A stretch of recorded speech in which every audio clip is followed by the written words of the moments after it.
Բարև ձեզ, մեդիա կենտրոնն այսօր կանցկացնի առցանց քննարկում բռնության դեպք մանկապարտեզում ինչպես կանխարգելել թեմայով։ Ներկայացնեմ մեր բանախոսներին Միրա Անտոնյան, Հովի երեխաների աջակցության կենտրոնի ղեկավար, Վիկտորիա Ռստակյան, մեր բակ մանկապարտեզ հաճախող երեխայի ծնող, Լիլիթ Հակոբյան, մեր բակ մանկապարտեզ հաճախող երեխայի ծնող եւ Փարանձեմ Խանգելդյան նոյեմբերի թիվ 2 մանկապարտեզի տնօրեն Նելի Խաչատրյան, Ինդիգամի զարգացման կենտրոնի համահիմնադիր հոգեբան մանկավարժ, մասնավոր նախադպրոցական հաստատությունների ասոցիացիայի հիմնադիր խորհրդի անդամ։ Բարև ձեզ հարգելի բանախոսներ, շնորհակալ եմ մեր հրավերն ընդունելու համար։ Ես տեղեկացնեմ, որ քննարկմանը մասնակցելու հրավեր ենք ուղարկել նաև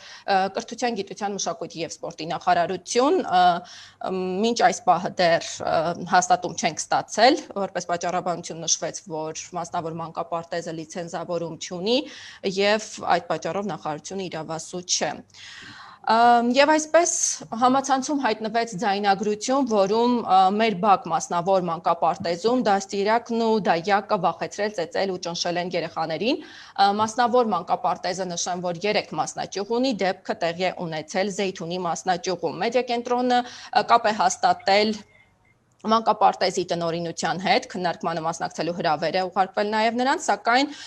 Բաղրամյան մասնաճյուղի տնօրեն Անի Հայրապետյանը մեդիա կենտրոնի հետ զրույցում նշեց, որ այս պահին ձայնագրության փորձաքննություն է տեղի ունենում եւ դեպքին կանդրադառնան միայն փորձաքննության ավարտից հետո։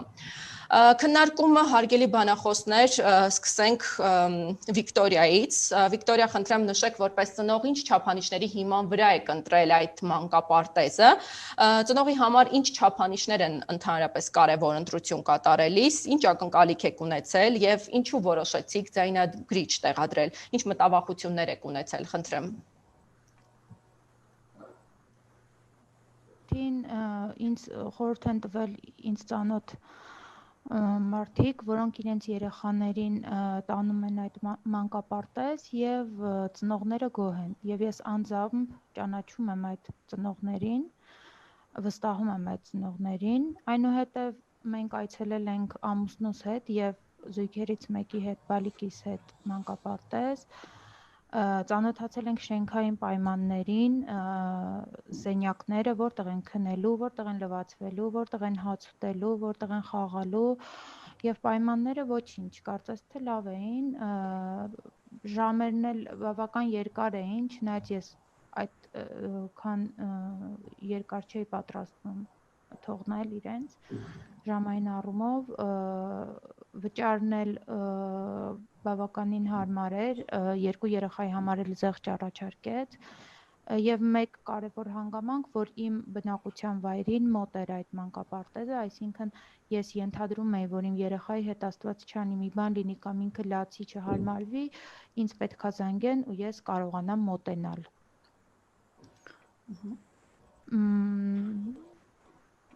Այսինքն ինքը նշեց, որ տնօրենը նշեց, որ 4 անգամյա սնունդի մեջ պարտադիր օգտագործվում է միս, թարմ պատրաստված, ունեին խոհանոց, որտեղ պատրաստվելու էր ուտելիքը, այցելելու էր լոգոպեդ շաբաթը 2 անգամ, տարբեր խաղեր էին ներկայացրեց, նույնիսկ խաղալիքները ցույց տվեց, պար, երգ եւ այլն, դա այդպես ներկայացվել է մեզ։ Իսկ ինչ մտավախություններ ունեիք եւ ինչու որոշեցիք ձայնագրիչ տեղադրել։ Սկզբից ոչ մի տենց մտավախություն չունեի, երեխաներին ուղարկել եմ ամսի 30-ին կեսօրով, ապա ամսի 1-ին եւ 2-ին ամբողջ օրով եւ հենց ամսի 1-ին երեխաներս վերադարձան այլայլված, ոնց որ ուրիշի երեխաներ լինեին, անընդհատ պրոշ էին անում, որ ասենք մի քիչ նեղվում են երեխաները, ոնց են լացելուց առաջ պրոշ անում, իրենք 2-3 ժամ անընդհատ իրանց հետ ինչ խոսում էիր, այտենց պրոշ էին անում, նորմալ կոնտակտի դուրս չէին գալիս, ես ասեցի լավ երևի ստրես է առաջի օրն է, բայց իրանք տենց շատ շփվող ուրախ զվարթ երեխաներ են էլի, ասեցի լավ հեսա մի ժամ կանցնի, ոնց որ կհարմարվեն տան միջավայրին, մինչև քնելը ինչ որ տենց ստրեսային վիճակներում էին, գիշերը հանգիստ չքնեցին, ամսի 2-ին ուղարկեցի Ու Լուսինեին ասեցի, շատ հուզված էին երեխաները տնորենին, ասեցի, եթե իրանք այդտեղ նեղվում են, լացում են, ոչինչ, եկեք կարճ-կարճ թողնենք, եթե լացում են, զանգեք, ես գամ վերցնեմ։ Ասեց անհոգ եղեք, իրա սիրելի բառն անհոգ եղեք։ Ոչ մի խնդիր չկա։ Ամսի 2-ին ավելի վատ վիճակով այլայլված եկա, ես վերցնելուց դայակին հարցրեցի, հո չեն լացում, ոնց են քնում, ոնց են ուտում, որտեվ սոված էին գալիս երեխաները, հարձակվում էին ուտելիքի վրա, ես էլ մտածում եմ երևի այնքան շատ են զբաղացնում, պարում, երգում, ուրախանում, որ այդ երեխեք էներգիա են ծախսում, գալիս են ու սկսում են ախորժակով ուտել։ Դայակը նույն ձև ժպիտով, բարեհամբույր, վայ սիրելիներս, քաղցրիկներս երեխաների հետ, էս են խաղացե եւ այլն, ոչ մի խնդիր չկա, հանկարծ չմտածեք, մենք զարմանում ենք, բան։ Ամսի 3-ին արդեն որոշեցի ես կերակրեմ նոր ուղարկեմ երեխաներին, ժամը 10-ի կողմերը նոր ուղարկեցի ու որոշեցի, որ պետքա հասկանամ այս երեխաները չեն հարմարվում, թե ինչումն է խնդիրը, որոշեցի ձայնագրող սարք ուղարկել։ Ու ստացվեց այն, ինչ ստացվեց այդ ձայնագրությունից հետո, եկան տուն, բացեցի, լսեցի ու ահա որ էր։ Թեև ձայնագրությանը շատերն են ծանոթ, բայց եթե հնարավոր է հակիրճ ներկայացրեք, ինչ սպառնալիքներ եւ ճնշումներ են այդտեղ։ Ահա որ էր, բացի սպառնալիքներից սկսեմ նրանից, որ երեխաները մտնում են ներս, իրենց ամենևին չեն հանգստացնում, 2 ժամ երեխաց հեկեկում է անդադար, 2 ժամ ու ոչ մեկ չի ասում, վայ բալիկ ջան, ասենք, ինչ ես լացում, ոչինչ, սենց։ Հետո սկսվում է այդ ծեծ ու ջարդը, այդ վիրավորանքները, իրանց հետ ոչ մի բանով չեն զբաղվում այդ ամբողջ ընթացքում, ոչ դու զգում ես խաղ, ոչ ինչ որ մի բան, միայն աղմուկ, գուլ, սենց երեխաների ձայն ու վժոց ու լաց ու իրանց վիրավորանքները, նույնիսկ կա դանակով մկրատով վիզիտ կկտրեմ, կտանեմ մութ սենյակ, ով որ խելոք չնստի ընկեր Լուսինեի մոտ է գնալու, в общем, ինչ որ սենց բաներ։ Շնորհակալություն, Տիկին Անտոնյան, ներկայացվեց միջադեպի մասին մանրամասներ։ Ծնողները, ովքեր նախընտրում են վճարովի ծառայություններից օգտվել, կարծեք թե մասնավոր մանկապարտեզում պայմանները ավելի լավ են, երեխաները քիչ են եւ այս ամենը հաշվի առնելով այդուհանդերձ փաստորեն տեղի է ունենում հետեւյալը։ Ինչպես կգնահատեք, ինչու է դա հնարավոր եւ ինչպես պետք է կանխարգելել, խնդրեմ։ Նախ շնորհակալ եմ այս կարևոր զրույցին մեզ հրավիրելու համար, ցավոք սրտի 20 տարվա կուրսառությունը բռնության ենթարկված երեխաների հետ աշխատելու ցույց է տալիս, որ մենք խնդիրներ ունենք շատ տեղերում եւ երեխաները, ովքեր գալիս են մեզ մոտ արդեն բավական վնասված այդ բռնությունների արդյունքում ի վերջո շատ մեծ բեռով եւ որի հետ աշխատելը ավելի բարդանում է եւ երեխայի հետ վիճակից դուրս բերելը դառնում է ուղղակի ինչ ասեմ, ուրախանում ենք, երբ որ մասնակցի հաջողվում է։ Այդ վիճակները առաջանում են մի շարք խնդիրներից, այդ թվում համակարգային։ Ես չէի ուզենա կոնկրետ այս դեպքի վրա կենտրոնանալ, որովհետեւ ինչպես նշվեց ի սկզբանե, գործը գտնվում է քննության շրջանում եւ առնվազն կոմպետենտ չի լինի իմ կողմից որևէ դիտարկում անել որևէ մեղավոր է կամ մեղավոր չի։ Ես կխոսեմ երևույթի մասին եւ ընդհանրապես այն բացերի մասին, որոնք ստեղծում են առարտ հող նման երևույթների համար եւ լավ է որ այս ծնողը արձագանքել է Տիկին Վիկտորիան, բայց շատ դեպքեր կան, որ ոչ էլ ծնողները իմանում են, ոչ էլ արձագանքում են։ Բայց մեդալը ինչպես միշտ ունի մի քանի կողմ։ Տվյալ դեպքում մենք լավ է որ շուտ ենք գլխի ընկել, որ երեխան իրեն լավ չի զգում այդ մանկապարտեզում։ Չնայած որ ծնողը նշում է, որ ենթադրում է, որ հարմարման խնդիրներ կլինի եւ այլն,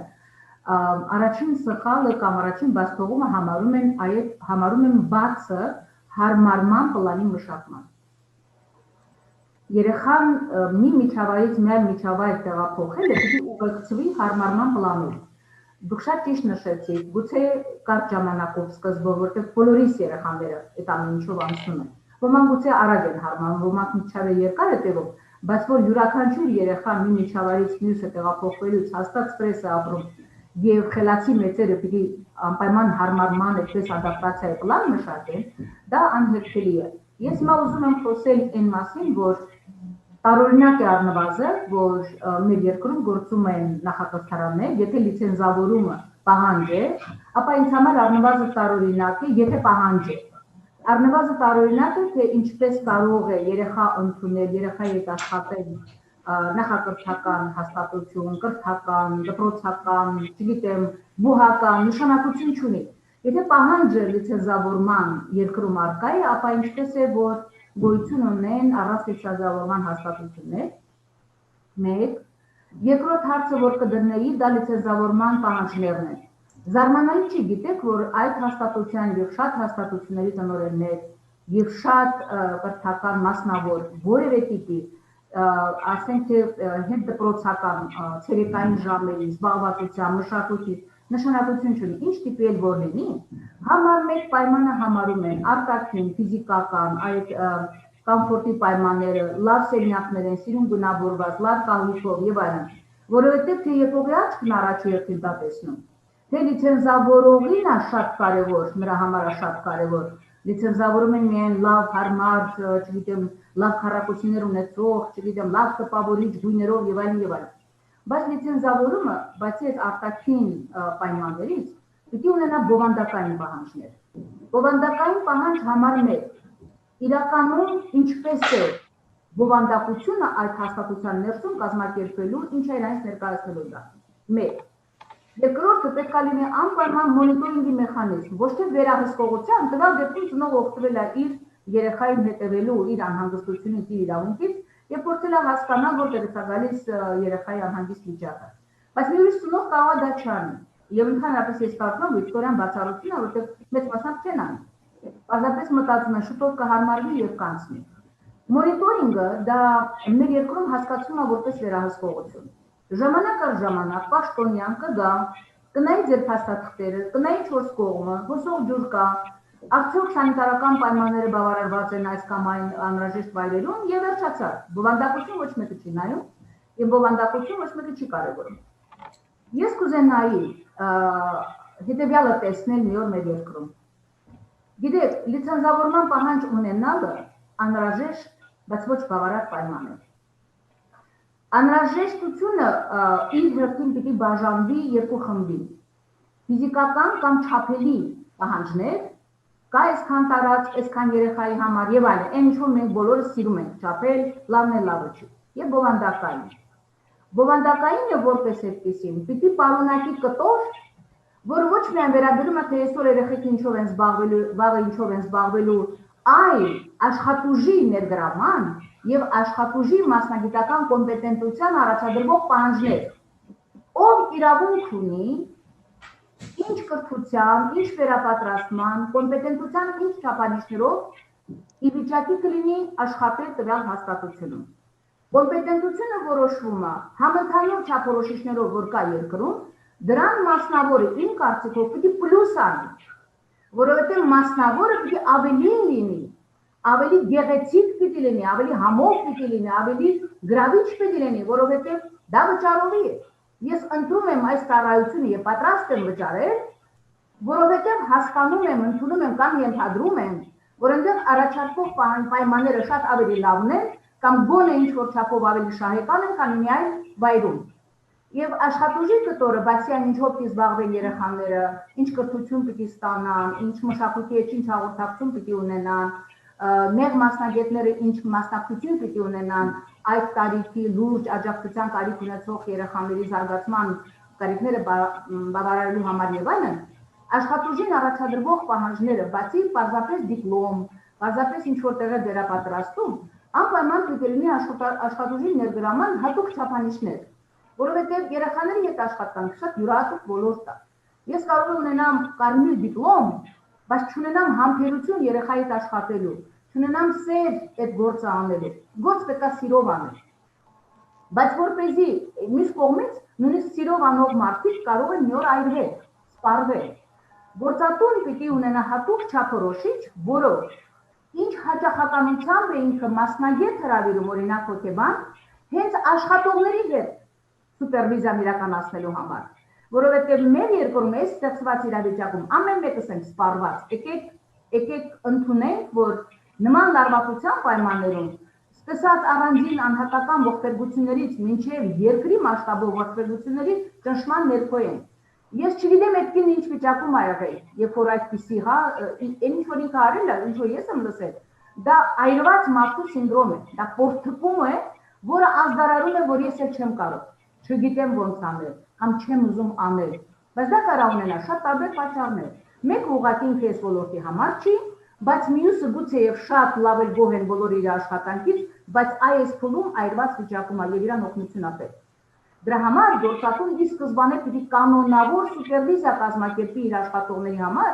եւ կանոնավոր սուպերվիզիայի պահանջը պիտի լինի լիցենզավորման պահանջներից մեկը, չափանիշներից մեկը։ Այս կօգնի, բայց չի սպառի ռիսկերի ամբողջ այդ փաթեթը։ Կլինեն իրավիճակներ, որ նույնիսկ եթե գործատուն այդ բոլոր պահանջները բավարարում է, եւ լիցենզավորումը ունի բովանդակային կտոր, եւ բովանդակային կտորի մեջ կա աշխատուժին առաջադրվող պահանջներ, եւ կոմպետենտությանը աջակցող չափանիշներ կան, աշխատուժին օգնող ուրեմն հատուկ այսպես կոչված խնամքի ծրագրեր կան այդ հաստատությունում եւ այլն, բայց այնուամենայնիվ մարդը իր տեղում չի։ Ես դες հավատացնում եմ, կլինեն եզակի այդպիսի դեպքեր, երբ մարդը տեղում չի, չենք կարող որևէ սոցիալական ռիսկ անհնար է, ընդհանրապես չժոքացնել, բայց նվազեցնել, մինիմումի հասցնել, մենք կարող ենք ու պարտավոր ենք։ Շնորհակալություն։ Շնորհակալություն։ Տիկին Խանգելդյան, նախադպրոցական կրթության մասին օրենքում փոփոխություններ կատարելու մասին օրինագիծը ընդունվեց դեռ այս տարվա մայիսին։ Հետաքրքիր է նաև պարտադիր դրույթ է լիցենզավորումը։ Հետաքրքիր է որքանով է կենսունակ այս օրենքը, ինչպես է գնահատում տեղի ունեցածը, եւ տիկին Անտոնյանը նշեց աշխատուժի պահանջների ու ընդհանուր առմամբ լիցենզավորման պահանջների մասին, մասնավորապես բովանդակային առումով։ Ինչ կասեք այս առումով, ինչ պրակտիկան ինչ է ցույց տալիս մինչ այս պահը ինչ մթնոլորտ է խնդրում։ Բարև ձեզ, նախ իրոք շատ ուրախ եմ, որ մասնակցում եմ այսպիսի սուր թեմայով քննարկման, բայց կուզենայի վերջապես ոչ թե մենք անդրադառնանք այս կտրուկ իրավիճակներին եւ նրանց հետո սառերես խոսակցությունը, այլ ընդհանրապես մեր երկրում վերականգնվեր հարգանքը նախադպրոցական կրթության նկատմամբ, մասնագետները գնահատվեին ըստ արժանվույն, մասնավոր մանկապարտեզ բացելը չլիներ ածը բացելու նման հեշտ տարբերակ եւ օրենքը միասնական լիներ բոլորի համար։ Ինչ վերաբերում է այս դեպքին, ես տատիկ եմ եւ ճիշտն ասած, երբ որ համացանցում տեսա, որ հայտնվել է այս ձայնագրությունը, ես չմիացրեցի, բայց երբ որ հրավեր ստացա մասնակցելու, ես պարզապես պարտավոր էի միացնել։ Եվ շատ սրտի մեծ կսկիծով եմ ասում, որ անմիջապես ես պատկերացրի, որ իմ թոռնիկի հետ այդպես են վերաբերվում։ Նախ ասեմ, որ ծնողական կրթությունը մանկապարտեզի գործունեության ամենակարևոր մասն է։ Երբ ծնողը գալիս է մանկապարտեզ եւ երեխային բերում է, մանկապարտեզի ղեկավարները, մանկական կենտրոն կլինի, մասնավոր կլինի, իրենք պայմանագիր են կնքում, չէ՞, ծնողի հետ։ Եվ այդ օրվանից սկսվում է աշխատանքը։ Եկեք ասենք, որ մեր երկրում նախադպրոցական կրթությունը հայտնվել է աղքատ բարեկամի կարգավիճակում շատ երկար տարիներ։ 94 թվականից որակավորման որևէ գործունեություն Հայաստանում տեղի չի ունեցել։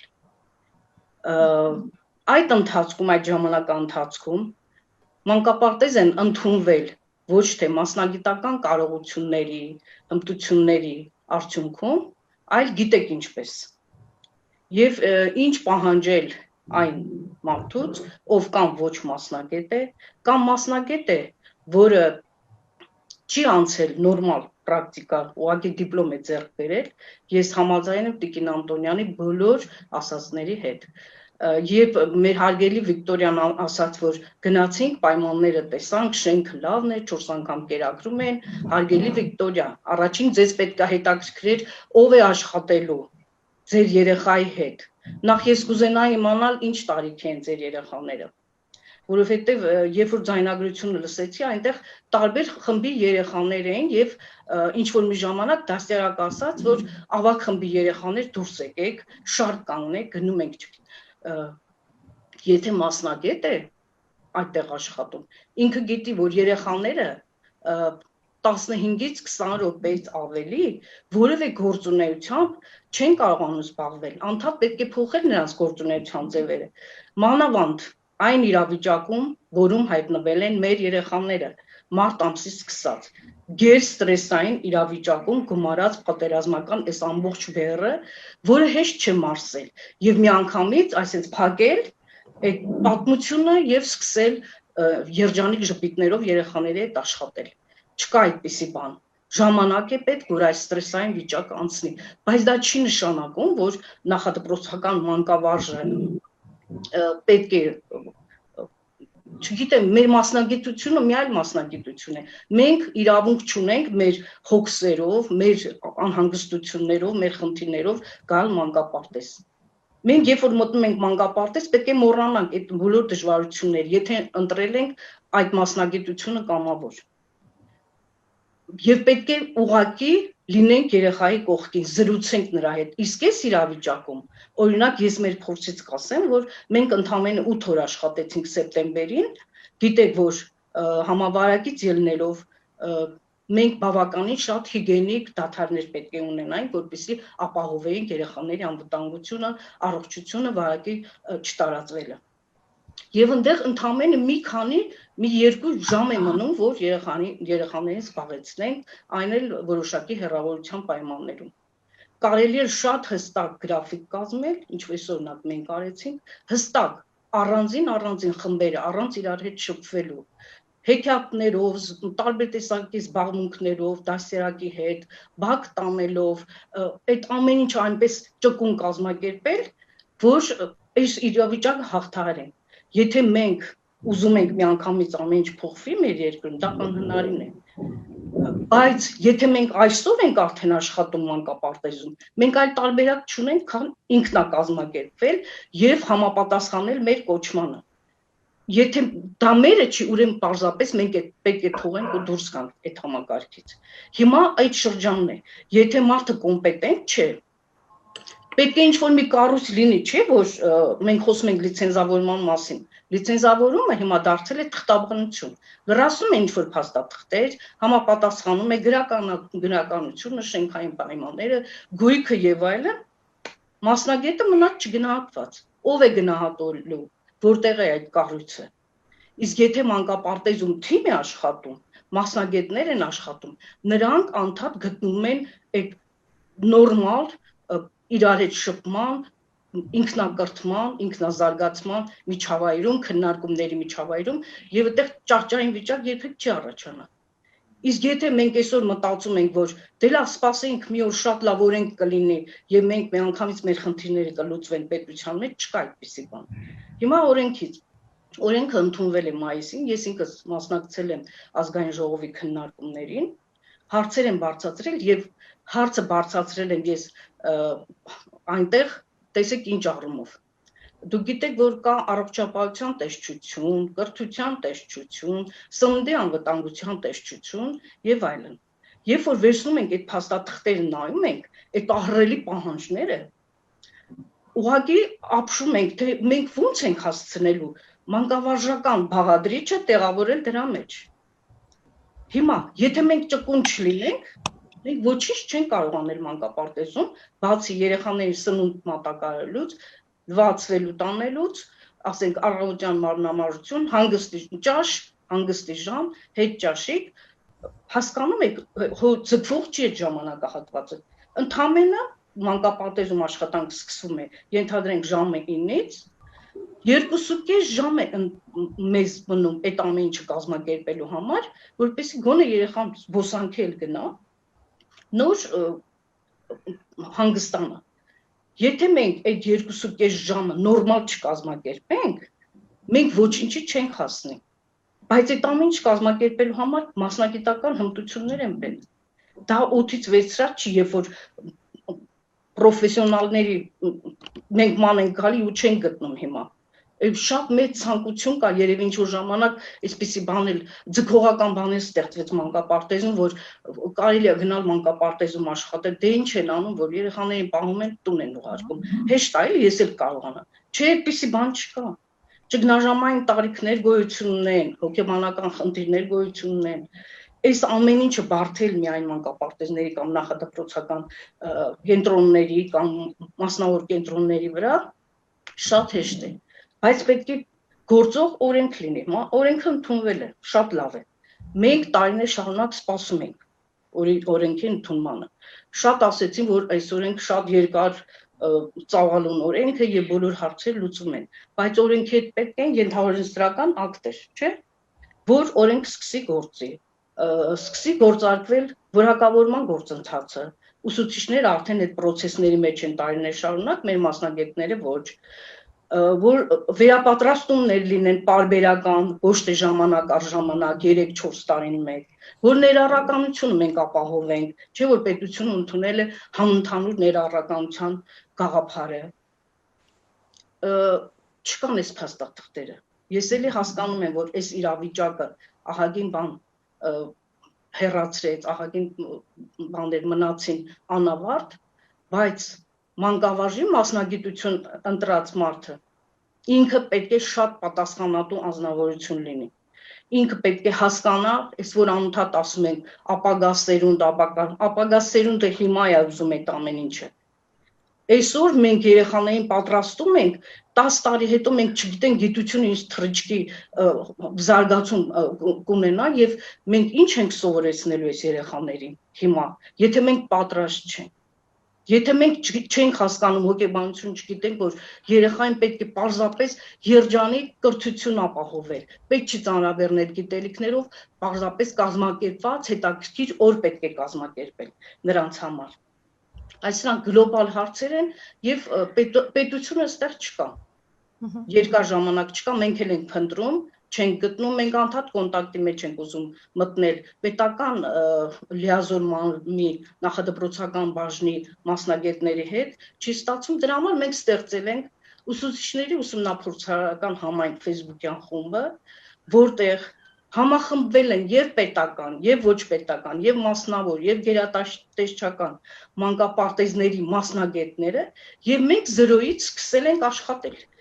միասին։ Ինչ բաներ են կազմակերպում, մեր փորձն ենք իրար տրամադրում, օգնում ենք իրար, որովհետև տարբերակը սա է, կամ պետք է մենք շարժվենք առաջ, կամ մենք, չգիտեմ, պետությունից այդքան ակնկալիքներ ունենալ պետք չէ, բայց պետությունը իր գործառույթները պետք է կատարի։ Շնորհակալություն։ Տիկին Խաչատրյան, եթե հնարավոր է դուք եւս անդրադարձեք այս օրենքին, քանի որ նախկին նախարար Արայիկ Հարությունյանը որակել էր որպես հեղափոխական օրենք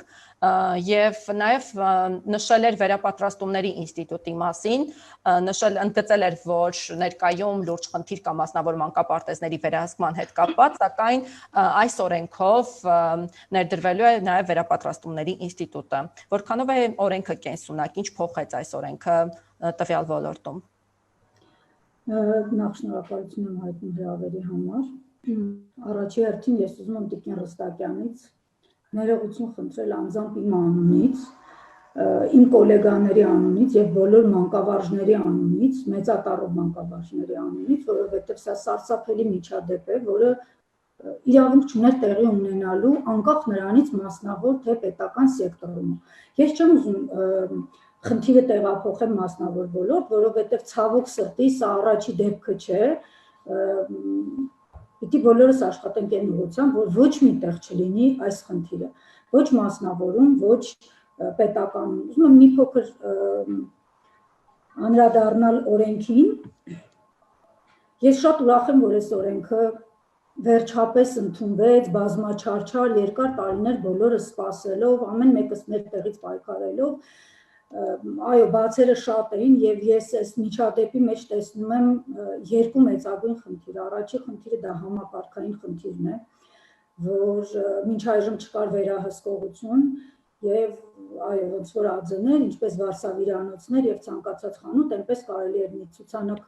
փակցնել, չլինելով ընդհանրապես մասնագետ ոլորտի, ստանձնել երեխաների հետ դժվարին աշխատանքի պատասխանատվությունը։ Բայց օրենքը մեզ խոստանում է կարգավորել այս հարցը եւ 2021 թվականի մարտից սկսվում է բոլոր հաստատությունների լիցենզավորման գործընթացը, անկախ նրանից մասնավոր են, ինչպիսի ծառայություն են մատուցում։ 23 Նելի ջան, մասնավորները 23։ Մինչև 23 թվականի հունվարը ավարտվում է Տիկին Փարանձը, բայց սկսվում է 21 թվականի մարտից, սակայն դեռ չկան ենթաօրենսդրական այն ակտերը, որոնց մասին խոսեց Տիկին Փարանձեմը, նոր չափորոշիչները չկան լիցենզավորման, իսկ հների մասին ես կուզեմ անդրադառնամ, ինչպես Տիկին Անտոնյանը եւ Տիկին Փարանձեմը, տեսեք խնդիրը ինչու՞մն է, այո, մետրը վերցրած գալիս են չափում են բոլոր սեղանի բարձրություն, աթոռի բարձրություն, լույսի ճառագայթի անկյուն, որը պիտի ճիշտ պահպանվել, ես ընդունում եմ եւ համամիտ եմ, որ այդ բոլորը շատ կարեւոր են։ Ինչ վերաբերվում է դաստիարակին, այո, ստուգում են դաստիարակի բարձրագույն կրթության եւ համապատասխան մասնագիտության դիպլոմը, որը ցավոք սրտի Հայաստանում այնքան մեծ համակարգային խնդիր է, որ մենք բոլորս շատ լավ գիտենք ու գիտակցում ենք, որ դիպլոմ ունենալը դա դեռևս չի նշանակում մասնագետ լինելը մանավանդ նախադպրոցական կրթության ոլորտում։ Առաջին հերթին, ինչպես նշեցին իմ գոլեգաները, անհրաժեշտ է ապահովել շարունակական կրթության, վերապատրաստումների, ինքնակրթության այնպիսի մեխանիզմ, որ այս բնագավառի աշխատողը մոտիվացված լինի վերապատրաստվելու, ինքն իր վրա աշխատելու, որովհետև իրականում կար կրթության ազգային ինստիտուտ, իմիջիայլոց ես էլ եմ այնտեղ անցել որպես տնօրեն վերապատրաստում, բայց չեմ կարծում, որ այն ամեն ինչը ինչ եղել է, բավարար է եղել եւ դրա համար էլ մենք այսօր ունենք այն ինչ ունենք, եւ մասնավոր եւ պետական ոլորտում։ Անկեղծ չեմ ուզում առանձնացնել խնդիրները, այո, մասնավորի խնդիրը նա է, որ մինչ այսօր չի եղել վերահսկողություն եւ ամբողջ պատասխանատվությունը եղել է տնօրենի բարեխղճության, անձնային որակների եւ մասնագիտական պատրաստվածության վրա եւ ցավոք սրտի տեսնում ենք, որ միշտ չի որ դա իրականացնում է, բայց ես կուզեմ այստեղ մի կարևոր խնդրի նույնպես անդրադառնալ, ծնողը նշեց, որ գնացել են, տեսել են բոլոր շենքային պայմանները ու նման բաներ։ Տեսեք, պարոն Տիկին Խանգերձյանը նույնպես անդրադարձավ այդ հարցին, ես կարծում եմ, որ այն առաջարկը հիմա որ պիտի անեմ ես, պետք է ամրապնդվի օրենքով բոլոր պարտեզների համար, եւ պետական եւ մասնավոր, որը մենք մինչեւ որս չունենք ու դա շատ լուրջ խնդիր է առաջացնում, խոսքը գնում է երեխայի ադապտացիայի շրջանում, ծնողի ներկայության մասին, պարտեզի ներսում, նույնիսկ խմբի ներսում։ 10 տարի ես յուրաքանչյուր ծնող, որ եկել է, գրել է, հարցրել է մեր պայմանների մասին, միշտ շեշտում եմ, որ գեղեցիկ կարող ենք բոլորս խոսել եւ ներկայացնել նույնիսկ այնպիսի բաներ, որ չգիտեմ, գոյություն ունեն թե չունեն։ Միայն ներկա լինելով խմբասենյակում, չեմ ասում խոհանոցում, այսինքն պետք է պահպանել բոլոր կանոնները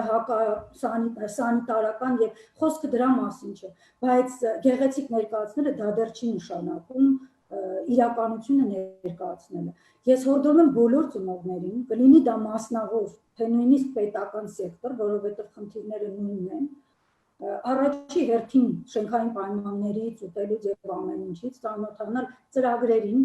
ովքեր են ծրագրերի հեղինակները, ինչ սկզբունքներով են գրել, ինչ չափորոշիչներ են կիրառել ծրագրերի համար, ովքեր են իրականացնում տվյալ ծրագիրը տվյալ հաստատությունում եւ այնուհետեւ ծանոթանալ խմբավարների, դաստիարակների, դայակների հետ անվանեք ինչպես կուզեք, այն մարդկանց հետ ովքեր որ աշխատելու են ձեր երեխաներին, որովհետև դա ամենաթանկն է, որ մենք բոլորս ունենք ու հանձնում ենք այսպես չմտածելով, բա ում եմ ես տալիս իմ երեխային, ով է այն պատասխանատուն, տնօրենն է միանշանակ, բայց ծնողը ընտրելուց պիտի նաև մտածի ոչ միայն ներկայացած բանավոր պայմանները եւ շենքային այլ տեսնի ով է աշխատում։ Գիտեք, այո, մասնագիտական բրենաութի մասին խոսվեց, ես ուզում եմ խոսել նաև մասնագետի Տիկին Փարանձյանը ինձ հետ կհամաձայնվի, մենք այս հարցով շատ ենք իր հետ խոսել, որ երբեմն մեզ ստուգողները իրար նշած շեղում են աշխատանքից, պարտադրելով ժամերով լրացնել մեր աշխատանքային պլանի տետրները, հետևենք այս տողին, հետևենք այս հեղինակին, ինչու այսպես արված չի, գիտեք, երբ որ իրենք գալիս են ստուգելու բաց դասերը, հա, կամ հանդեսները, որոնք ընտիր գրված են եւ ընտիր ներկայացված են, թեկուզ եւ ես տեսնեմ եւ միևնույնն է, դա ինձ չի տալիս այն իրական պատկերը, ինչ առօրյայում կատարվում է խմբում, ինչպես է, ինչ մեթոդներ են կիրառում իմ երեխայի հետ աշխատելուց, ինչ բառեր եւ ինչ տոնայնություն է օգտագործում իմ երեխայի հետ աշխատելուց։ Ես շատ ավելի կարևորում եմ այս ամեն ինչը, քան 3 տառ ավել սովորելը կամ 3 գույն ավելի շուտ սովորելը, քան մյուսները բարը եւ մնացած ամեն ինչը։ Մասնագետը պետք է ունենա էմպաթիա երեխայի նկատմամբ եւ եթե նա չունի ոչ մի դիպլոմ, ոչ մի կեղծ վերապատրաստումներ, թղթի վրա գեղեցիկ նշաններ չեն կարող ոչինչով օգնել։ Երկրորդ հարցը, որ ես կուզեմ այստեղ անդրադառնալ, շատ հաճախ բարձրացնում են տարբեր հարթակներում, սոցիալական մեդիաներում, դա տեսահսկման մեխանիզմն է, որ ես կարծում եմ, որ չափորոշիչների մեջ անհրաժեշտ է վերաբերվում է նաև պետական մանկապարտեզներին, նորից եմ ասում, որովհետև խնդիրը համակարգային է եւ վերաբերվում է բոլորիս։ Ես ինքս դեմ եմ առցանց դիտման 24 ժամ, որ ծնողը տանը նստի սուրճ խմելուց ոտքը ոտքին գցի, իսկ ինչի իմ երեխան առաջինը չի կանգնել հանդեսին, իսկ ինչի իմ երեխան երկրորդը հանդես։ Բայց ցանկացած ծնող պետք է իմանա, որ կա տեսահսկում 24 ժամյա եւ ցանկացած պահի, երբ որ ծնողը ունի խնդիր, կարող է մոտենալ տնօրինությանը, խնդրել, պահանջել, օրենքով արդեն թույլատրված, որպեսզի իրեն ցույց տան իր երեխայի առօրյան, հա, կամ այն հատվածը, որը որ անհանգստացնում է։ Այս հարցերը մենք քննարկում ենք մեր մասնագիտական թիմում, մասնավոր նախադպրոցական հաստատությունների ասոցիացիայում,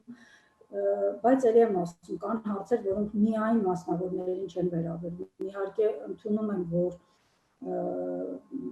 մասնավոր այն հատվածը, որը դեռ լիցենզավորված չի, շատ ավելի խոցելի է ծնողների համար, վերահսկողություն չկա, բայց իրականում կա, բայց սրանք համակարգային խնդիրներ են, որոնք պետք է պետությունը լուծի եւ օրենքով ամրագրի եւ անդրադառնա, կուզեմ նաեւ կանոնադրության օրինակելի նախագծին անդրադառնալ։ Շատ ուրախ եմ, որ մեր ասոցիացիային դիմեց նաեւ նախարարությունը, խնդրելով, որ մենք նույնպես մասնակցություն ունենանք հանրային քննարկմանը, մեր դիտարկությունները եւ առաջարկությունները այդ փաստաթղթի վերաբերյալ ներկայացնենք։ Ինձ համար շատ ցավալի մի կետի հասանք, դաստիարակի պարտականությունների նկարագրությունը։ Գուցե ես հիմա այսպես ինչ-որ բառեր ճիշտ չարտահայտեմ, բայց ընդհանուր միտքը նա է, որ մենք առաջարկեցինք, որ այդտեղ որպես առաջին կետ պետք է մտցնել, որը որ չկար նշված, որ դաստիարակի անմիջական ու գլխավոր առաջին պարտականությունը երեխայի ֆիզիկական եւ հոգեբանական անվտանգությունը ապահովելն է։ Եթե չամրագրվի սա, ստացվում է, որ օրենքի առաջ ոչ մեկս պատասխանատու չեն, հա? Առաջի հերթին պետք է ամրագրել, որ եւ հոգեբանական եւ ֆիզիկական անվտանգության եւ առողջության պատասխանատուն է դաստիարակը, դայակը, անմիջապես աշխատող է երեխայի հետ, հետո նոր ներկայացնել մյուս պահանջները, կրթությունը համապատասխանի եւ նման բաներ։ Շատ լավ, շնորհակալություն, ես ցանկանայի, որպեսզի բանախոսները անդրադառնային Տիկին Խաչատրյանը նշեց տեսախցիկների մասին, այս հարցին դիտարկմանը անդրադարձել էր նաև նախկին նախարար Արայիկ Հարությունյանը, երբ հետաքրքրվել էին արդյոք դիտարկվում է, հա, տեսախցիկներ տեղադրելու հարցը, նշել էր, որ դա վատ պրակտիկա է համարում եւ հոգեբանական խնդիրներ կարող է առաջացնել։ Սա որպես վերահսկողական մեխանիզմ որքանով եք ճիշտ համարում։ Ես կուզեմ մի փոքր օրինակ բերեմ, բառացիորեն վերջերս մեզ մոտ կատարված իրադարձությունից, նորից եմ ասում, առաջին հերթին այո, վատ պրակտիկա է, ես դեմ եմ, որ լինի առցանց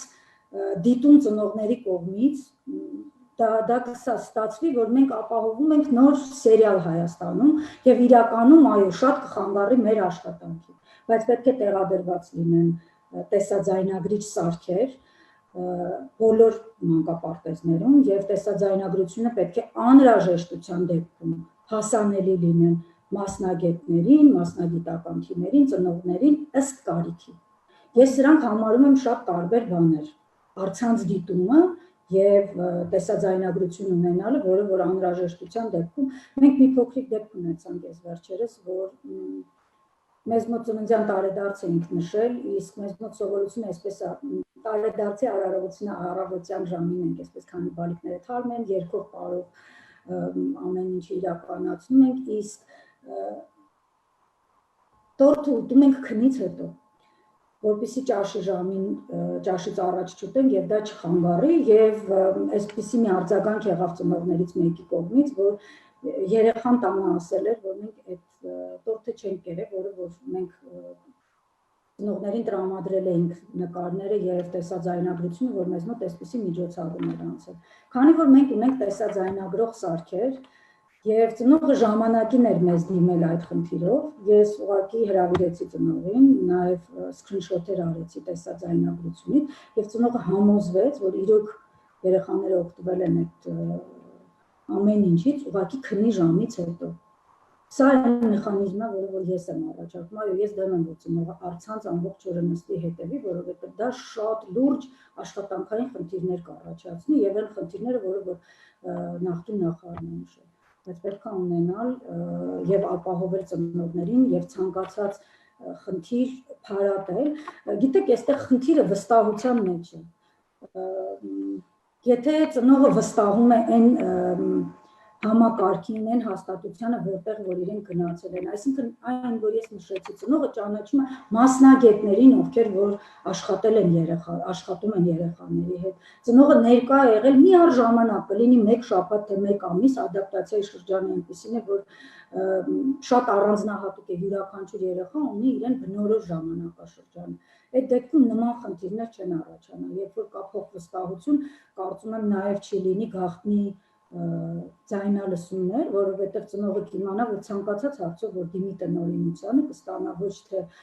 կտրուկ պատասխան կամ քողարկող պատասխան, որ ամեն ինչ լավ է, այլ պետք է կառույցը ընդհանրապես նախադպրոցական լինի, պետական թե մասնավոր, պիտի բաց լինի խնդիրները քննարկելու եւ լավագույն լուծումներ գտնելու։ Այնպես չի, որ որևիցե մեկս երբևիցե որևիցե մի խնդիր կամ սխալ չենք ունեցել, բայց մենք ընտրում ենք գիտակից մարդիկ ընտրում են խնդիրները քննարկելու եւ լավագույն լուծումներ գտնելու ճանապարհը եւ ոչ թե քողարկելու կամ հարձակվելու։ Շնորհակալ եմ Տիկին Անտոնյան, խնդրեմ ձեր տեսակետը եւ տեսախցիկների տեղադրման եւ ընդհանուր առմամբ ինչ չափորոշիչներ են հակառակ։ Ես էլ եմ աշխատում կենտրոնում, իհարկե աշխատում ենք շատ դժվարին վիճակում գտնվող երեխաների հետ, ներառյալ ընտանիքում կամ փողոցում սեռական բռնության ենթարկված երեխաների հետ, շատ բարդ կոնտինգենտի հետ ենք աշխատում, բայց ես շատ դիսկոմֆորտ կզգամ, եթե աշխատեմ ինչ որ ծանեմ տեսախցիկների առջև։ Գիտեք, տեսախցիկների առջև կլինի ինչ-որ դիսկուսիա վարել, իրար հետ ինչ-որ բան քննարկել եւ այլն։ Բայց մարդը պիտի վստահ ոչ թե ցուցադրական աշխատի, մի բացառեք, որ եթե տեսախցիկ կա, շատ բան կարա լինի ցուցադրական։ Հատուկ ասում ես հենց դրա համար, որ նայողները բավարարվեն, այսպես ասած։ Շատ ճիշտ ասում է գոլեգան Նելին, փոխադարձ վստահության այդ մթնոլորտի հետ կապված ոչ մի վերահսկողություն դեռ հայտնի չի մեր փորձում դեպք, երբ որ լավ մտածած վերահսկողությունը նվազեցնում է ռիսկերը, նման բան չկա։ Վերահսկողությանը մարդիկ արագ հարմարվում են, վերադասավորվում են, այսպես նիշան, վերադասավորում են այնպես, որ հարմարվեն վերահսկողի պահանջներին, բովանդակության մեջ ամեն ինչ գրեթե թողնելով նույնը։ Դրա համար կոմպետենտությունը ես ավելի կարևոր չափանիշ եմ համարում, եւ եկեք չմոռանանք, եթե Վիկտորիայի նման ծնողները հետաքրքրված են եւ իրանց երեխաների հետ նույնիսկ կարող են ապահովության համար լսել եւ այլն, այնտեղ որտեղ ես եմ աշխատում, ինձ թույլ է տալիս հարցերը նայել նաեւ այն մյուս տեսակետից։ Իսկ ինչ անեն են երեխաները, ում ծնողները այդ հնարները չգիտեն, Իսկ ինչ անեն այն ոչ այնքան երջանիկ երեխաները, ում ծնողները կամ չեն հասցնում, կամ չեն կարևորում, կամ չեն գիտակցում, կամ պատրաստ չեն զգում, կամ իրենց թույլ չեն տա դա անել, կամ երբևէ երկխոսության անհարմար կզգան նույնիսկ երկխոսության մեջ մտնել մասնագետի հետ, որովհետև կա ավանդույթ, կա մանկապարտեզ եւ կա մասնագետ, ես իմ երեխային բերել եմ, տվել եմ մասնագետի ձեռքը, ես ուզում եմ հանգիստ լինել իմ տանը, ոչ թե վերահսկել այդ մասնագետի աշխատանքը կամ հարցնել բախվորած ոնց եղավ, ինչ եղավ։ Ինձ թվում է պիտի կառույցը, ծառայություն մատուցող կառույցը պիտի թափանցիկություն ունենա։ Եվ թափանցիկությունը կարելի է ապահովել ոչ թե ուղղակի վերահսկողության մեթոդներով, այլ երկխոսություններ ձևավորելու միջոցով։ Ինչու հնարավոր չի, օրինակ,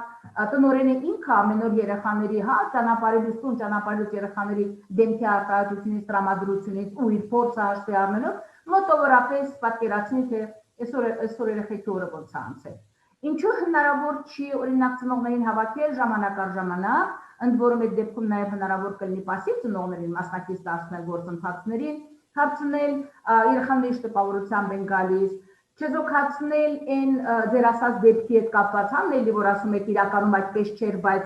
ասենք երեխեն կարա պատմի, գիտենք երեխեն կարա երևակա, երեխեն այս ամեն ինչը հավասարակշռել է ուզում։ Որևէ մի կոնկրետ մեթոդ հատկապես վերահսկողականը այդպես շատ ասելով, մեզ երբեք չի ապահովում որևէ թափանցիկություն։ Դա բացախոսությունն է ավելի շատ, իրար հետ նստել եւ խոսելը, որովհետեւ ծնողը եւ դաստիարակը միասին հանուն երեխայի են աշխատում։ Ուղղակի այստեղ դաստիարակը, հատկապես երբ խոսում է վճարովի ծառայության մասին, ծնողը մի հատ էլ վճարում է լրացուցիչ, ուզում է համախոհ ունենա եւ ուզում է վստահ լինի, որ այն մեթոդները, որ իր համար է հասկանալի ու ընդունելի, եկեք ընդունենք, որ կարող են լինել ծնողներ, որ դաստիարակության մեր առաջարկների հետ համաձայն չլինեն։ Այդ երկխոսության միջոցով, ինչու հատկապես այսպես, ձեր երեխայի դեպքում այդ անհատական մոտեցմամբ, ծնողի օր ունենա, ծնող երեխա իրար հետ հոգեբանը նստի միասին դիտարկի, այսինքն ինքը հաստատությունը պրոակտիվ լինի ծնողների ներգրավման մեջ, ոչ թե մենակ ակտիվ ծնողները վերահսկել, ասածը սա է։ Ինչ վերաբերում է վերապատրաստման հաստատությունների, մեր երկրում արդեն ավանդույթ է դարձել այս վերջին շրջանում, եթե մի բանից ողջ ենք, ուղղակի փակում ենք։ Իսկ ինձ թվում է, եթե մի բանից դրանք ինստիտուտներ են, ես ինստիտուտ հասարակական ինստիտուտ նկատի ունեմ, վերապատրաստման կառույցները որպես այդպիսին կարող է այսօր մեզ չեն բավարարում իրենց բովանդակության, իրենք գուցե նորացման կարիք ունեն, վերանայման կարիք ունեն, բայց որևէ մեկ կժխտի, որ մասնագետները կարիք ունեն պարբերական գիտելիքների թարմացման։ Ինչ որ մի ձև պիտի մտածեք, կամ այդ ինստիտուտի աշխատանքն ենք արձիականացնում, վերանայում, բովանդակությունը հարմարեցնում այսօրվա մասնագետների պահանջներին եւ ծնողների ակնկալիքներին,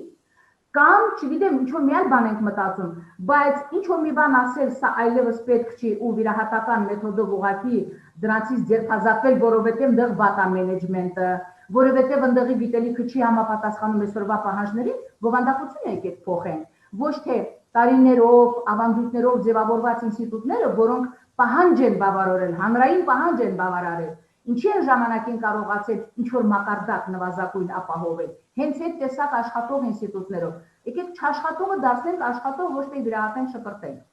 հատկապես եթե վիրահատել շպրտելուց հետո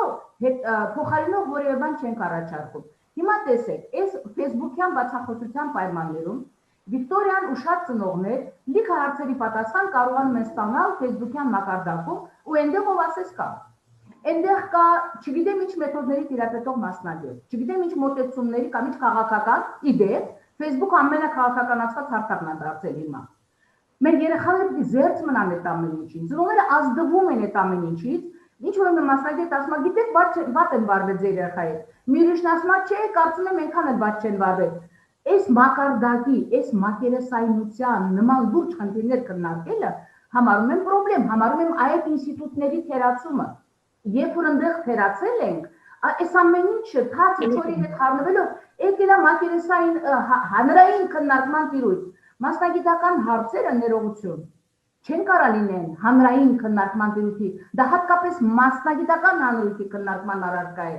Դժվար թե ես ինժեներական հարցեր կարողանամ օրինակ լավա մտածված կոնստրուկցիան թեված, ես ուղղակի սպառող եմ, սովորական Հայաստանի Հանրապետության քաղաքացի եմ սպառող։ Ինձ պետք է լավ որակի մանկապարտեզ, որից ես ծառայություն ստանամ։ Ինձ պետք է լավ որակի սոցիալական ծառայություն, որտեղից ես ծառայություն ստանամ։ Միակ բանը, որ ես կարող եմ անել հանրային տիրույթում, բավարարվածության մակարդակի ստուգումն է։ Արդյոք սպառողները բավարարված են այն ծառայությունից, որը ստանում են։ Բայց մասնագիտական հարցերի քննարկումը, մեթոդը ճիշտ էր, սխալ էր եւ այլն, ինձ համար այդ հասկանալի չի, անկեղծ։ Նույնիսկ չգիտեմ, արձագանքեմ նման գրառումներին թե չարձագանքեմ։ Լավ հասկանալով ծնողներին, որ տեսեք, մի ուրիշ խնդիր կա, ծնողներ կան պրոակտիվ են։ Իրանք փնտրում են հարցերի պատասխան եւ իրանք գտնում են այդ հարցերի պատասխանները։ Բայց ես միշտ դարձյալ երևի այդ իմ աշխատանքի բնույթից է գալիս։ Իմ հայացքը ավելի շատ, իմ ֆոկուսը ավելի շատ ոչ թե այն ծնողների վրա է, ովքեր կփնտրեն, գուցե մի օր կգտնեն իրենց հարցերի պատասխանը, այլ այն ծնողները, որ չեն գիտակցում, որ այդ հարցերը կան եւ այդ հարցերը պիտի իրանց հետաքրքրի։ Այլ այն ծնողների համար, որ ամոթ են զգում կամ այդ ռիսկը չունեն հարցեր բարձրացնելու եւ այլն։ Ուրեմն լուծումը որտեղ է։ Ես շատ ուրախացա, որ դուք ասոցիացիա եք ձևավորել։ Ավելին կառաջարկեի, որ մարդկանց հետ, երեխաների հետ աշխատող կառույցները անկախ նրանից, որ պատուհանից են խնդրին նայում, մանկավարժի պատուհանից են նայում, հոգեբանի պատուհանից են նայում, սոցիալական աշխատողի թե մի այլ, նրանք լավ կլինի, որ դաշտ կա ընդհանուր, որտեղ համագործակցության իսկապես շատ մեծ հնարավորություններ կան եւ շատ մեծ պահանջ, հասարակական պահանջ։ Ծնողի հետ սոցիալական աշխատողն է աշխատում, դուք աշխատում եք երեխայի հետ, երեխայի անձի հետ աշխատում է հոգեբանը, սրանք տվյալներ են, որոնք ամբողջացնում են պատկերը։ Այդ դեպքում փոխանակ սև սպիտակ, այո ոչ, մակերեսային ինչ-որ հարցադրումներ դրվեն ու քննարկվեն, հարցը կնայվի համակողմանի եւ ծնողների շահերից, եւ մասնագետների շահերից, եւ առաջին հերթին իհարկե երեխաների շահերից։ Մենակ այս տեսակ քննարկումներն են, որ հավասարակշռված կարծիքներ կձևավորեն հանրության մեջ։ Մինչդեռ մենք հիմա տեսեք, կարող է այս ձայնագրությունից հետո շարժում առաջանա մերժել բոլոր մասնավոր մանկապարտեզները։ Լավ բան ասա, իհարկե ոչ, որովհետև լավերն էլ կան ու շատ կան հավանաբար, հա, կամ ընդհանրապես մերժել, չգիտեմ, ես ինչ դիպլոմով մարդկանց ընդունել է այս ոլորտ։ Այսինքն այս Facebook-յան քննարկումները կարող են բերել այնպիսի իրավիճակների, որոնք ավելի վատացնեն կամ շատ ծայրահեղականացնեն։ Մտածում եմ, որ ճիշտ կլինի, որ մասնագիտական հանրույթում նման հարցերը քննարկել եւ այո, մասնագիտական հանրույթի հետ ծնողների հանրույթը խոսի։ Ծնողների հանրույթը ներկա լինի, որտեղ ինքնասպառող է այդ ծառայության, ինքը իր պահանջները ներկայացնի, ինքը իր ակնկալիքները ներկայացնի, նաեւ PC պատասխանատվությունը, որտեղ եթե ես եւ դուք նույնիսկ շատ լավ գործ ենք անում այդ երեխայի հետ, քանի այդ երեխան գտնվում է մեր աչքի առջև, երբ որ այս երեխան վերադառնում է տուն, ներեցեք, ես չգիտեմ ինչ հասկանում տանը։ Ինչով է դա եւ երեխայի մոտ երկաթվածություն է առաջանում։ Ես կարող եմ ավելի բաց ու ավելի համագործակցող մեթոդով եմ սիրում աշխատել եւ երեխային սիրում եմ այս ամեն ինչի մեջ իր մասնակցությունը ապահովել, տանն ասում են նո, անկյուն նստի, խելոք նստի, ձայն չհանես եւ ինչ այս երեխան ոնց պիտի, հա, շարունակությունը պատկերացրեք։ Մենակ չվերցնենք այն դեպքը, որ ճնշում կա մանկապարտեզում եւ լավ վերաբերմունք կամ քաջալերող վերաբերմունք ընտանիքում, կարա լինի հակառակը, չէ՞։ Մենք շատ ավելի շատ դեպքեր ունենք, երբ որ մանկապարտեզում քաջալերանք կա եւ ցավոք սրտի ընտանիքում ոչ միայն քաջալերանք չկա, այլ ճնշումը բռնություն կա։ Այս երեխեք ուղղակի մեղք են մեր այս երկաթված մոտեցումների։ Ուրեմն պիտի այդ հանրույթը իրար հետ խոսի, որ միասնական ինչ որ ընդունելի նվազագույն ստանդարտներ մշակի ու դա դառնա պարտադիր բոլորի համար։ Դա ինչպես եք պատկերացնում այդ հանրույթի ձևավորումը, այսինքն պետք է քաղաքականություն մշակողը զբաղվի, ով պետք է դա անի։ Ինքնակազմակերպվելու հարց է դա։ Մենք ինքնակազմակերպվել ենք, հանրույթը ստեղծված է եւ հենց հազար ներողություն ես նախադասությունել ասեմ ու ձեզ տամ հնարավորություն ընդհանրապես առաջավոր փորձը ցույց է տալիս հետեւյալը։ Չափորոշիչների մշակումը ոչ թե պիտի մշակվեն ինչ որ մեկի կաբինետում, ինչքան էլ բարձր տեղակայված լինի այդ կաբինետը, դա պիտի մշակվի մասնագիտական հանրույթի կողմից եւ դա դառնա նվազագույն չափորոշիչ բոլորի համար։ Անշուշտ ի վերջո պիտի գնա ֆորմալ ձևով հաստատվի համապատասխան կառույցի կողմից, բայց մշակումը չպիտի թելադրանք ունենա մեջը, մշակումը պիտի լինի որպես ներքևից պրակտիկայից եկող մի բան, որը շուրջը կոնսոլիդացված կարծիք կա, որտեղ մարդիկ երկար քննարկումներով եկել են այդ եզրակացության ու նոր դառնա դա չափանիշ։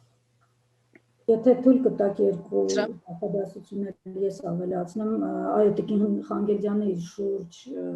համախմբել է մի մեծ մանկավարժական համայնք, որոնք իրենց ուժերով, իրենց փորձով կիսվում են, նպաստում են բոլորիս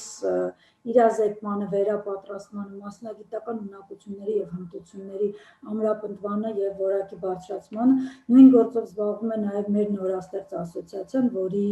նպատակներից մեկը բարձր որակի վերապատրաստումներ եւ մշտական վերապատրաստումներ, սեմինարներ, քննարկումներ մասնագիտական կազմակերպել,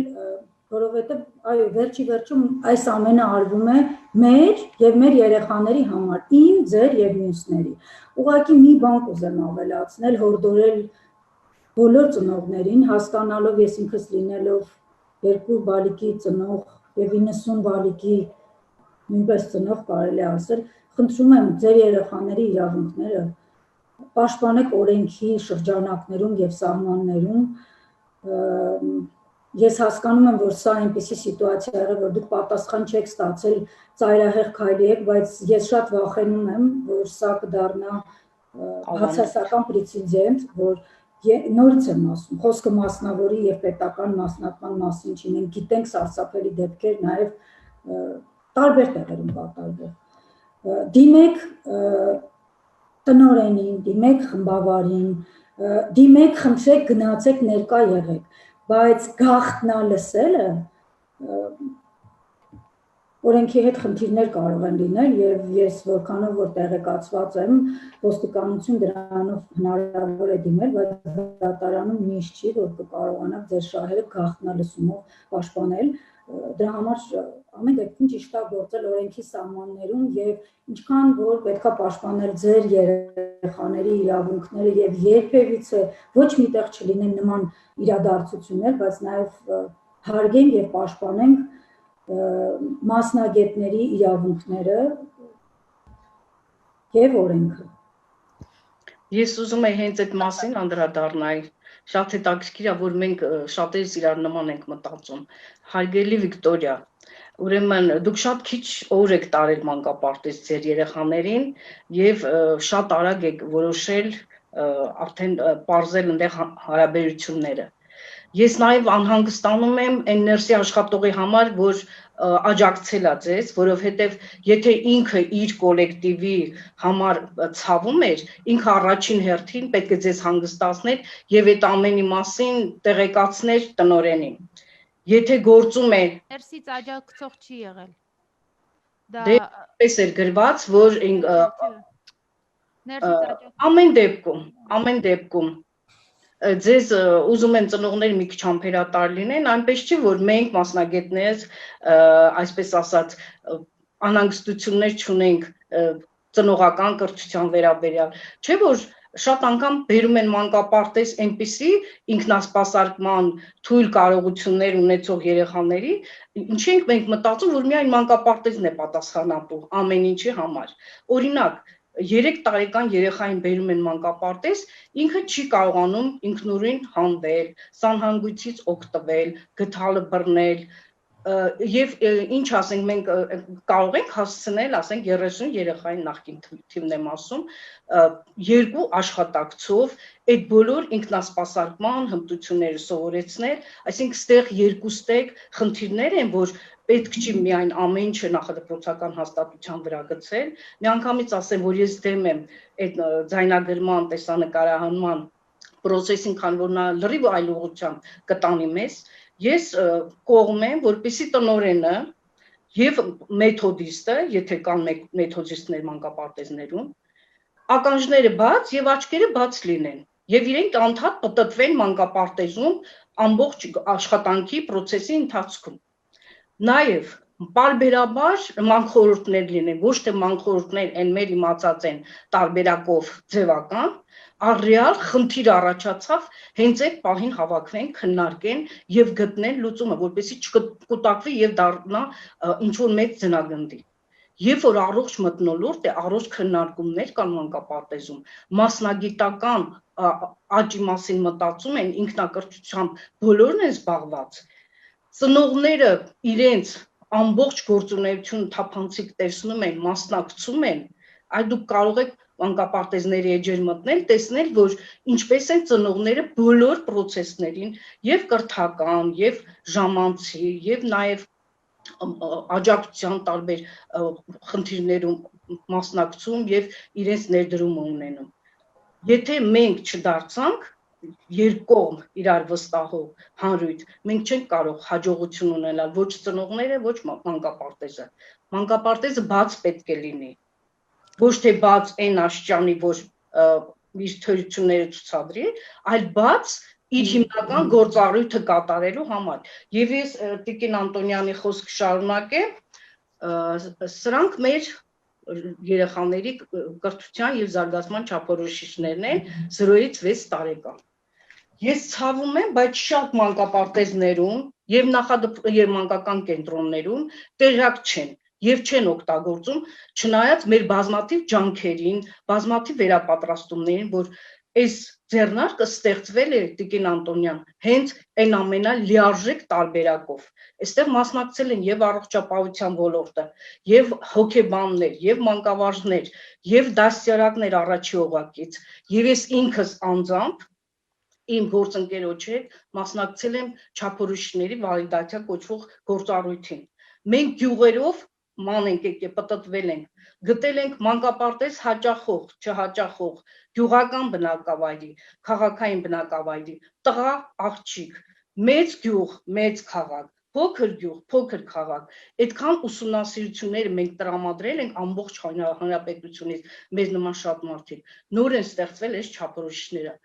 Տնօրենը ուսումնական տարվա սկզբին պարտավոր է ծնողների հետ կազմակերպել ոչ թե ծնողական ժողովներ, ժողով ասած հասկացություն մենք վերացրել ենք, այլ ծնողական հանդիպումներ, հաճելի, կարճ, եւ տարվա սկզբին ինքը պետք է տեղեկացնի, որ հարգելի ծնողներ կան այսպիսի չափորոշիչներ։ Մենք առաջնորդվում ենք երեխաների տարիքային չափորոշիչներով։ Սա ամենակարևոր փաստաթուղթն է, որ դուք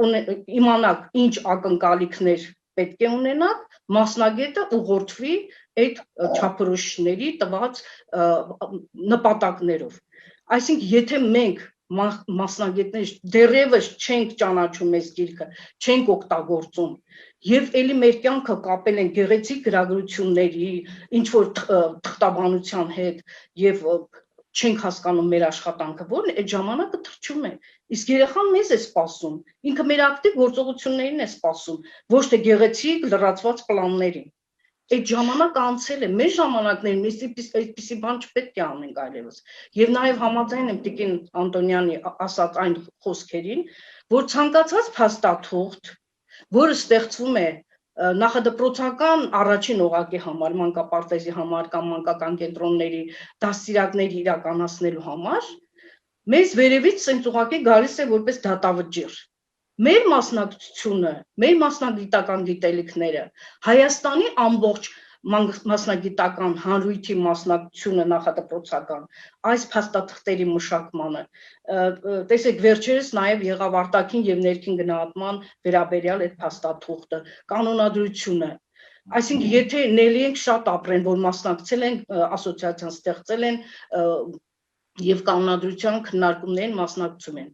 Նախարարություն դնում է հանրային քննարկման, մի 10 օր այնտեղ ընդհանրապես տրամադրվում եւ ով է նստում մասնագետներից եւ կարդում եւ ինչ որ մտքեր է իր մեջ առաջանում եւ առաջարկություններ անում։ Այդպես չեն քննարկում։ Հավաքում են մասնագետներին, բոլորը ծանոթանում են եւ մտքերի գրոհ է սկսվում, նոր առաջանում են այդ գաղափարները, որտեղ մենք փորձ ունենք, մենք շատ թանկարժեք փորձ ունենք, այդ փորձը օգտագործեք, հարգելի պաշտոնյաներ, իսկ դուք արհամարում եք կրթության առաջին օղակի, հանրակրթության առաջին օղակի ներուժը ամբողջ Հայաստանի մասշտաբով, իսկ Հայաստանը միայն Երևանը չէ, Հայաստանը այն բոլոր մարզերն են եւ հավատացեք մարզերում կան այնպիսի մանկապարտեզներ, որտեղ առանց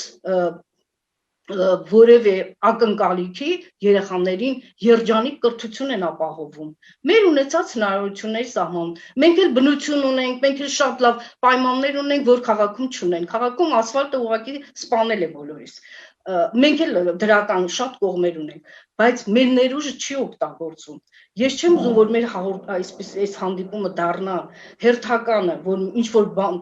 պատահեց եւ մեր երեխաներին նեղացրեցին եւ մենք անհանգստացանք, փակեցինք այս թեման եւ այս թեման նորից հավերժ փակվեց։ Մինչեւ հաջորդ դեպքը կամ թունավորումը կամ ինչ որ չգիտեմ ինչ վիճակը, եկեք դեմքով շրջվեք դեպի մանկապարտեզ։ Ինչի մի անգամ հարց չի բարձրացվում, ինչու է Երևանի մանկապարտեզ հաճախող երեխաները անվճար են հաճախում, ես սնվում են 8000 դրամի, իսկ մարզերում սնվում են 4000 դրամի եւ ծնողը վճարում է։ Օրինակ սահմանամերձ մարզերում։ Եկեք մի հատ նստենք միասին, քննարկենք եւ մենք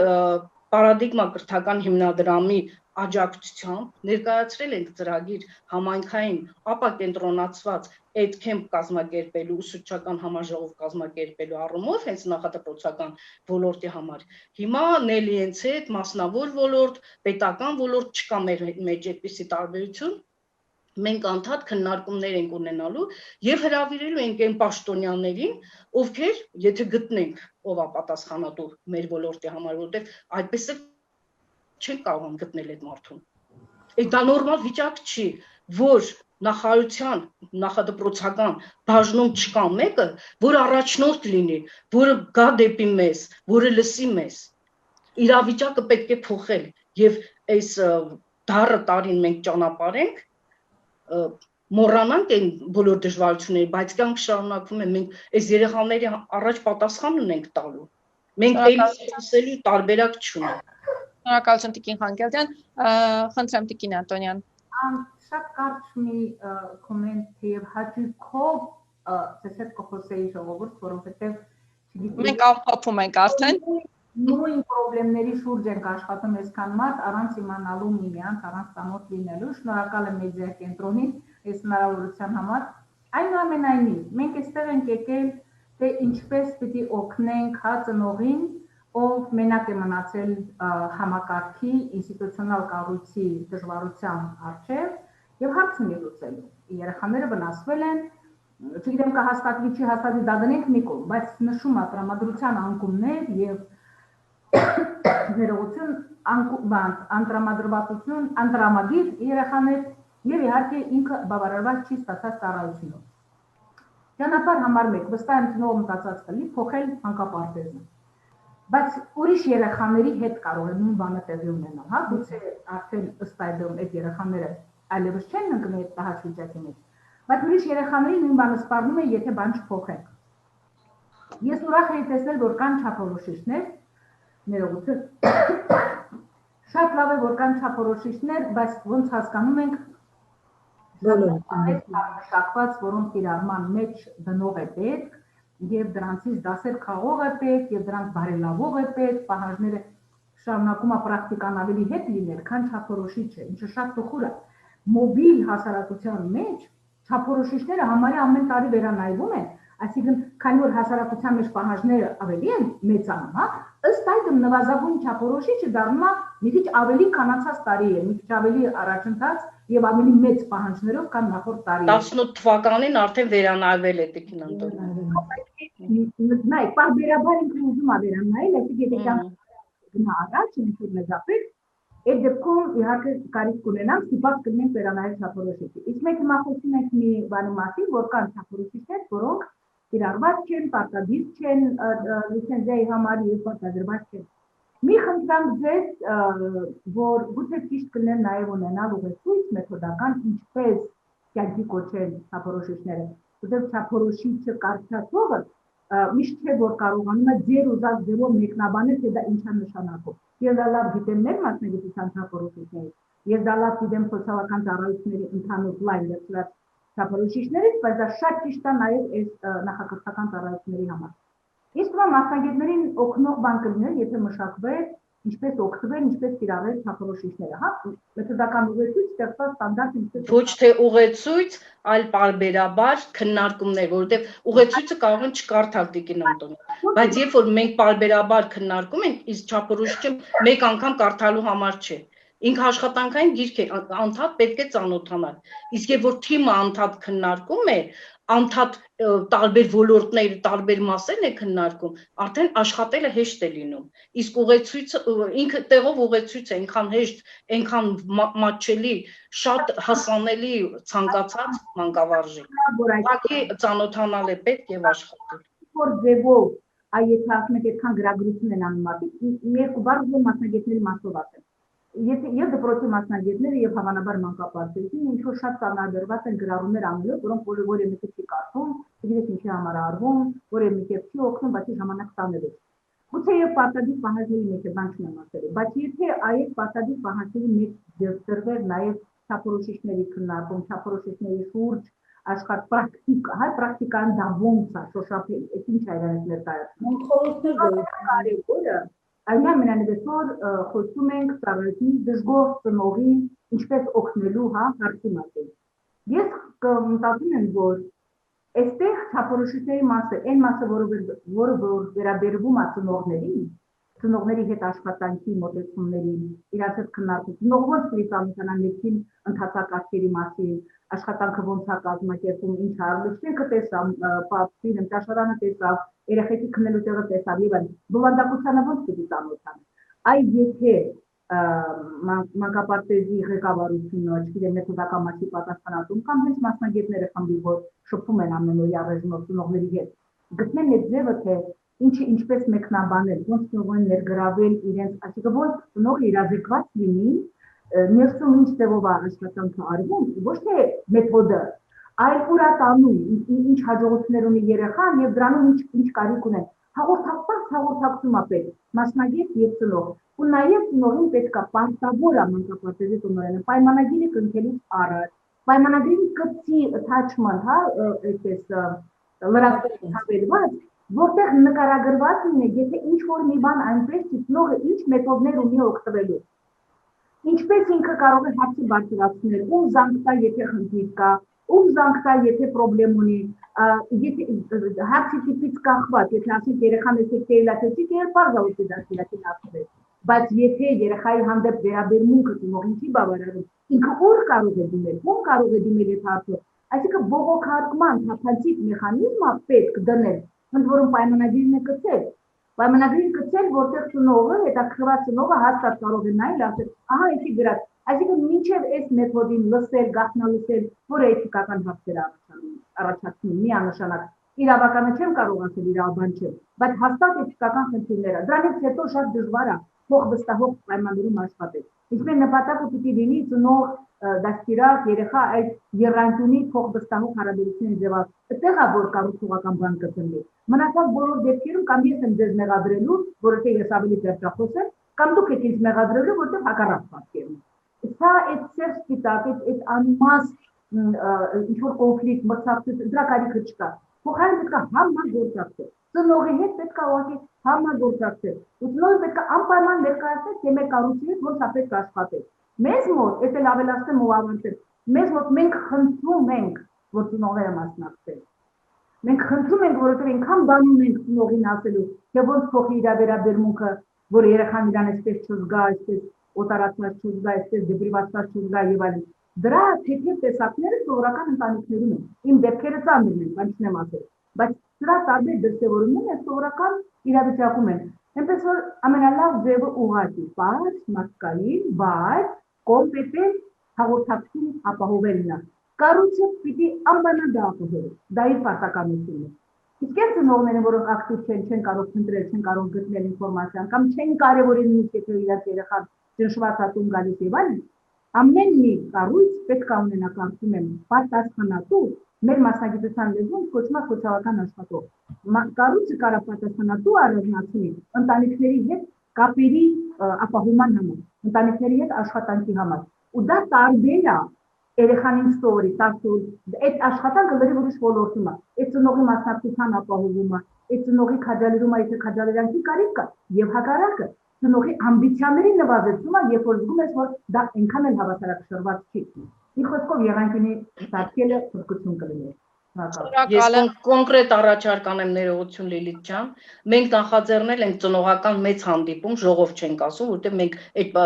բառը չենք օգտագործում։ Մենք կհրավիրենք բաց հայտարարությամբ կդնենք, ինքը մեր խմբում արդեն դրված է, կհրավիրենք ծնողների, ովքեր ցանկանում են, եւ կներկայացնենք չափորոշիչներ եւ շատ հարցեր միասին կքննարկենք եւ կներկայացնենք ծնողների հետ համագործակցության մեր խմբի մանկապարտեզների փորձը։ Եվ նաև մի բան էլ ավելացնեմ, ես ընդհանրապես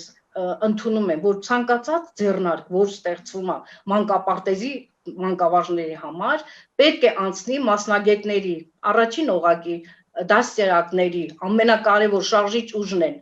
իրենք փորձաքննությունը, մասնակցությունը ծանոթանան ձեռնարկին նոր հրատարակվի, որովհետև մենք շատ ձեռնարկներ ունենք, այդ թվում նաև կրթության ազգային ինստիտուտի ստեղծած ձեռնարկները, որոնք քննության չեն դիմանում, որովհետև կոնկրետ սևագործ բանվորներին մեզ հաշվի չեն առել, մեր փորձը երեխաների հետ։ Այս սա շատ մեծ խնդիր է, որ ապագայում նորից չսկսի այս process-ը։ Հիմա այդ կոնկրետ առաջարկի շուրջ, հարգելի ծնողներ, մտածեք, օգնեք մեզ, համագործակցեք, սկսեք վստահել, պահանջել եւ վստահել։ Շնորհակալություն հարգելի բանախոսներ, եթե այլ լրացումներ չկան, ամփոփենք, շատ շնորհակալ եմ հետաքրքիր ու արդյունավետ քննարկման համար, կարծում եմ բավական արդյունավետ էր այն ծնողների համար, ովքեր իսկապես չգիտեին, այս պարագայում ինչպես պետք է վարվել։ Ես հիշեցնեմ, որ մեդիա կենտրոնը անցկացրեց առցանց քննարկում բռնության դեպք մանկապարտեզում, ինչպես կանխարգելել թեմայով։ Մեր բանախոսներն էին Միրա Անտոնյան, Հովի երեխաների աջակցության կենտրոնի ղեկավար, Վիկտորիա Ռստակյան, մեր բակ մանկապարտեզ հաճախող երեխայի ծնող, Փարանձեմ Խանգելդյան, Նոյեմբերյանի թիվ 2 մանկապարտեզի տնօրեն եւ Նելի Խաչատրյան, Ինդիգամի զարգացման կենտրոնի համահիմնադիր, հոգեբան, մանկավարժ, մասնավոր նախադպրոցական հաստատությունների ասոցիացիայի հիմնադիր խորհրդի անդամ։ Շնորհակալ եմ հարգելի բանախոսներ։ Հուսով ենք այստեղ հնչեցված խորհուրդները, դիտարկումները կյանքի կկոչվեն։ Հաջողություն։